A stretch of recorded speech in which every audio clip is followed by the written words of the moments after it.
Hello, everybody. It's me, Kirsten, and this is the It's Giving Mystical podcast. And this is your podcast for the week ahead, the week of January 17th. Just to say very clearly that we are not where we were. So 2024, that energy, that 8 energy, it really was a moment of integration. The 8 energy is always an invitation back into you, back into the ways that you are out of integrity, back into the ways that you are disconnected from your power, back into the ways that you give your power away, back into the ways that you kind of collude with your own, mm, not weaknesses, but back into the ways that you collude with your own powerlessness. So this question of power is so important in an 8-year, and this question of integration is so important in an 8-year. And so the pacing, the movement in the 8-year was to come back in, to get stronger, to become more empowered, to become more integrated, to become more plugged in to our bodies and to the world, and to our even to our spirituality and to our sense of what we're here to do. The 9-year brings us to the apex. It says, like, we heard you, the earth, the world, your soul, your higher self. It heard you in the 8-year, and it knows what you yearn for. Like, it knows what your heart calls for, and it wants to co-create that with you. And so in the 9-year, we call it the year of completion because it is. It's a year where things fall away that are not meant to travel with you. Things that have no movement of their own. They have no sense of collaboration with where you're going, will go follow their own path or they'll fall away. You can see collectively and individually the pacing of 2025 is very different. Things are moving fast, they're happening quickly, individually, collectively, culturally.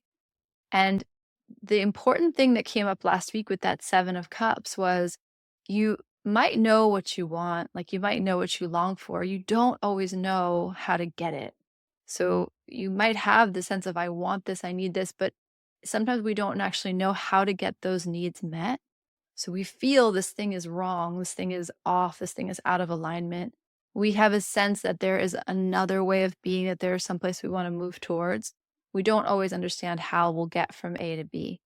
And that 7 energy was with us last week. And it was a reminder that you don't have to really know how to get there to know that that's where you're headed.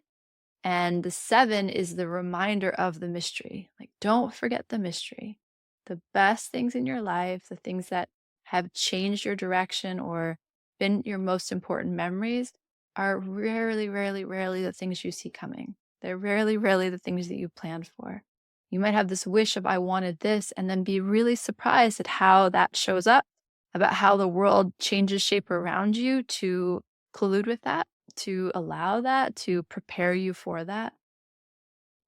I say that to you because we have another 7 this week. We have the 7 of Wands, and that's about our life force, our vitality, our sexuality, our creativity, our instincts, our inspiration. And it's still in the 7s. So we're still in this mysterious place. And the 7 of Wands often has to do with creating space for your own evolution. It's a card very much associated with boundaries. So the 7 of Wands, I'll show it to you here. There's always a question of what's happening. Again, as you'll hear me say, always with the 7 cards, what's even happening in the card is a little bit mysterious. And it's part of the engagement with the 7s is to allow the fact that we don't know, is to allow the fact that we don't need to be the solver of all the things. And it's something for you just to notice this week. It's just something for you to kind of become aware of, especially when you are feeling activated or worried or anxious or unsure or afraid. But even when you're just busy, to not have to fill every space, like to not have to have a solution, not have to have language, to not even have to have your presence. Like, you don't need to fill every empty space. It's okay not to know. It's okay to be curious and witness in the places you don't know. The 7 wants us to really get this message that we can want something and not be the maker of the thing. So we can want to become something, evolve into something, and not be the one that has to do everything alone. The 7 invites in the mystery. It invites in the sense of what wants to be born, what wants to become, what wants to arrive. And you are often like part of that, and you can be a shepherd of that, and you can be a colluder in that, but you're not the sole creator of that. If you imagine even the things that you want, even the things that you long for, even the inspiration you have, it's yours and it's not. Like your desire to become, to move towards, to evolve, to like open to a new dimension of yourself is both your calling and it's the calling of source. Like it wants to become through you. It wants to create through you. It wants to make art through you. It wants to reveal love through you. And the 7 wants you to really like, it kind of like wants to slap you around a little bit of like, just relax, like just allow there to be a fallow space, allow there to be the I don't know, allow there to be the wonder, allow there to be the curiosity. There's this sense right now, like just notice this actually happening. So pick something you're curious about or something you're interested in the world and watch how there is no solution to it that you can maybe understand or offer, and yet it is being solved. So can you like feel the difference there?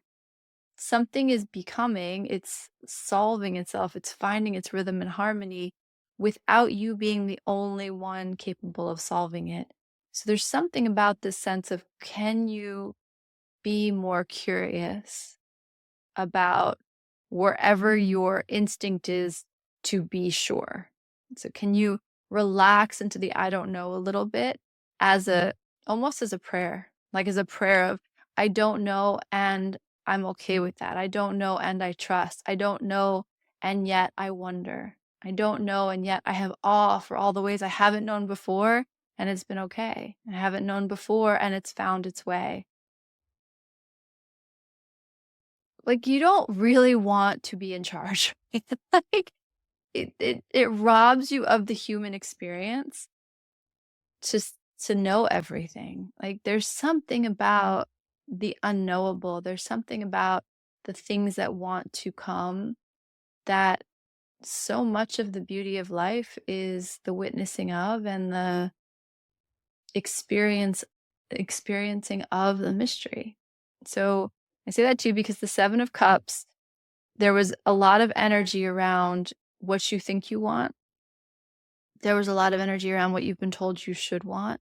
There was a lot of energy around still being called towards something. Like there's a lot of noise, but I'm sure about this one thing. And there's the sense of the siren song, like what are the things trying to pull you off course? And I say that with a lot of grace because things can pull you off course and that can be just what needs to happen. And things can pull you off course and that can be, you know, better. And so being pulled off course is a neutral idea. And then the question is whether it's something that works for you in that moment, whether it's something that serves you, whether it's something that you need to experience to remind yourself that you don't want to be pulled off course, or something you need to experience because the detour is the point, or the detour is the important moment that needs to happen here. So we're taking that 7 of Cups and we're moving it into the 7 of Wands. And I have a feeling, I don't remember exactly what it was, but I have some memory that we had back-to-back 7s at the end of last year. Maybe you go back and listen to those podcasts or look at those podcasts.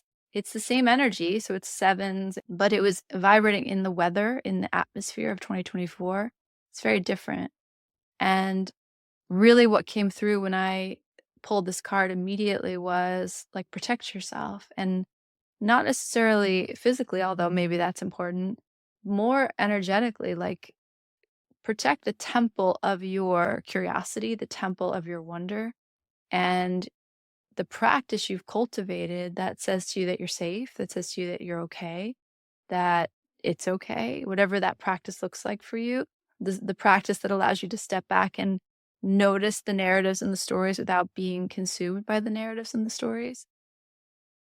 And there's a sense of this more sophisticated sense of your boundary work. So boundary work can feel like, well, I told this person I don't want to have a relationship with them, or I told this person this is a boundary or a hard line for me.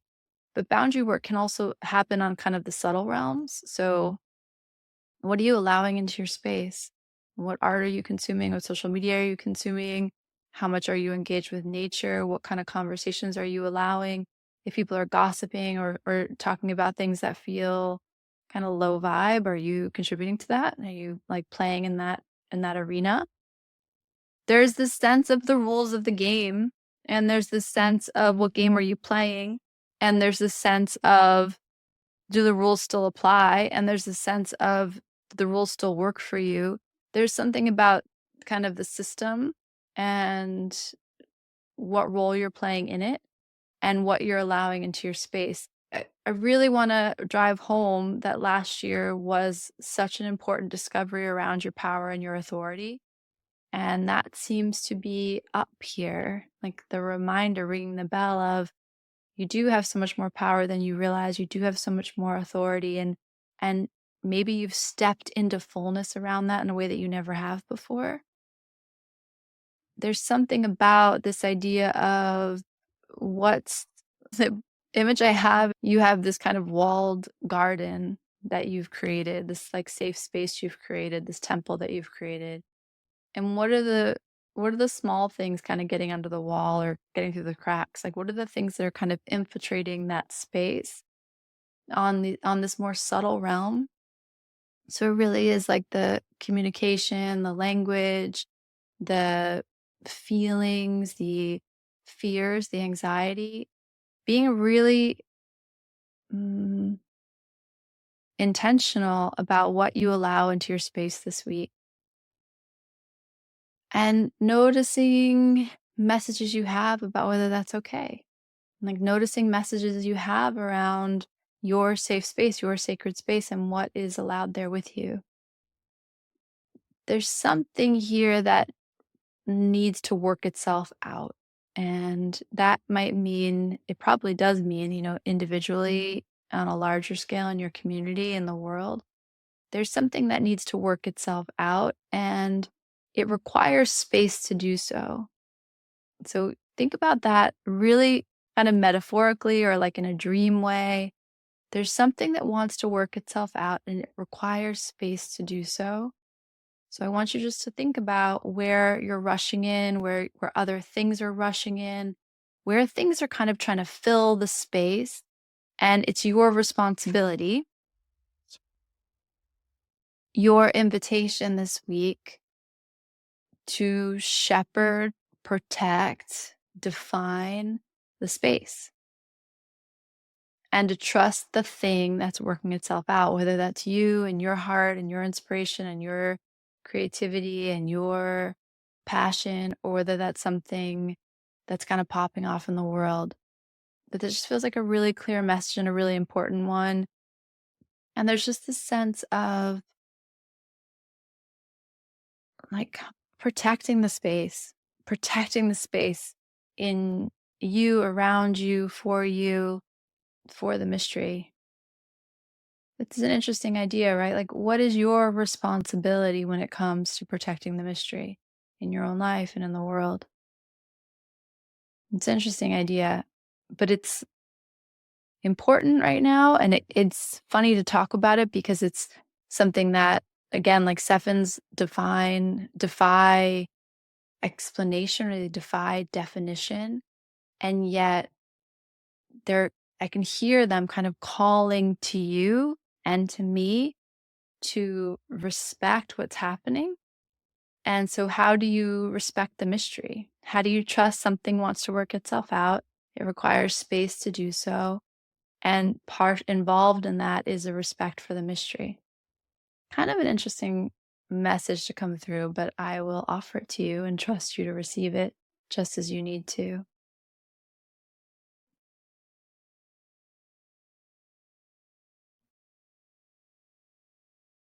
The only other thing I'll offer is that you have a right to advocate for yourself this week. There's something about speaking up, about your voice, about the fierceness of saying, not necessarily no, but more along the lines of like, hear me. I need to be heard in this. there's something about that that is present here with us. And so invite that for yourself, that you deserve to be heard, but maybe consider places where where you don't think other people are deserved to be heard, or you don't allow other people's voices to be heard.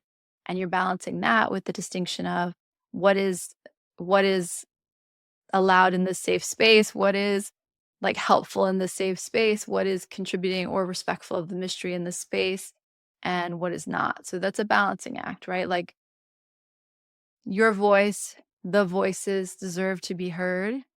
And I'm getting really sensitive about what I'm allowing into my empty spaces. I hope that's helpful for you. I want to say that we are going to have a workshop on the 25th of January. It's gonna be a 3-hour workshop. I can't encourage you enough to participate in this if it calls to you. And again, like, if you don't wanna do it with us, you can do it on your own, but there's something really powerful about the way that getting together activates new possibilities for you and for each other, and then sharing that work together, what we build together, it amplifies the signal for all of us, and that's a really powerful thing to do. This experimentation with this kind of mind movie that I'm working with is just such it's art, and it's beautiful, and it's inspiring, and it's custom fit for your life. I think it's such a gift to offer yourself in the year ahead, and I will say when I was sharing it with a couple of women that I work with, they were like, "I would do this once a quarter, I would do this all the time." And so, yes, this could be a technique that you work with and then you take forward into your life, and, worst case, we've spent a little more of our lives being inspired and lit up and feeling good about what's possible. And best case scenario, you really make quantum leaps in terms of what you're stepping into, what you're manifesting in yourself, in the world, in your art, in your life. So I hope you'll join me for that. And otherwise, just recognizing the pacing of this time,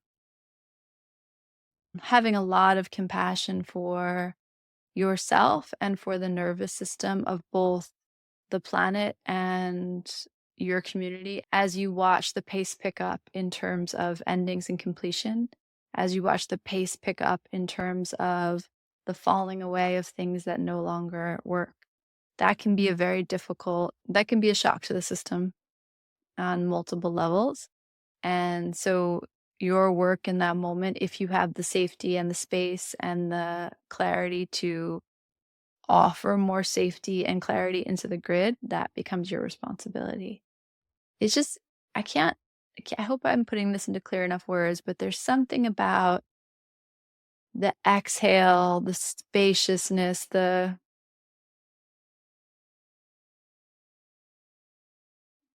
emptiness that wants to birth something, that wants to transform something, that wants to inform something that really, really will behoove you and really, really will serve you in the week ahead.